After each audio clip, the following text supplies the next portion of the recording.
Petrol pump കേന്ദ്രീകരിച്ച് വിവിധ ജില്ലകളിൽ മോഷണം നടത്തുന്ന പ്രതിയെ പാലക്കാട് ടൗൺ നോർത്ത് പോലീസ് സാഹസികമായി പിടികൂടി. തൃശൂർ എടക്കഴിയൂർ സ്വദേശി റംഷാദാണ് പിടിയിലായത്. പിരായിരി പെട്രോൾ പമ്പിലെ ഓഫീസിൽ കയറി പണവും ലാപ്ടോപ്പും കവർന്ന കേസിന്റെ അന്വേഷണത്തിനിടെയാണ് പ്രതി പിടിയിലായത്.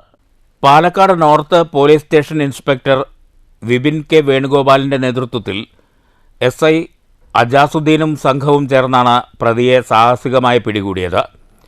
പ്രതിക്കെതിരെ വാഹനമോഷണം സംബന്ധിച്ച് പാലക്കാട് ടൗൺ സൗത്ത് പോലീസ് സ്റ്റേഷനിൽ കേസുണ്ട്. പെട്രോൾ പമ്പ് കേന്ദ്രീകരിച്ച് വിവിധ ജില്ലകളിൽ മോഷണം നടത്തുന്ന പ്രതി പാലക്കാട് ജില്ലയിലെ പിരായിരി പെട്രോൾ പമ്പിലെ ഓഫീസിൽ നിന്ന് പണവും ലാപ്ടോപ്പും ടാബും കവർന്നിരുന്നു. മോഷ്ടിച്ച സാധനം തമിഴ്നാട്ടിലെ ധാരാപുരത്തെ മൊബൈൽ കടയിൽ വിറ്റു.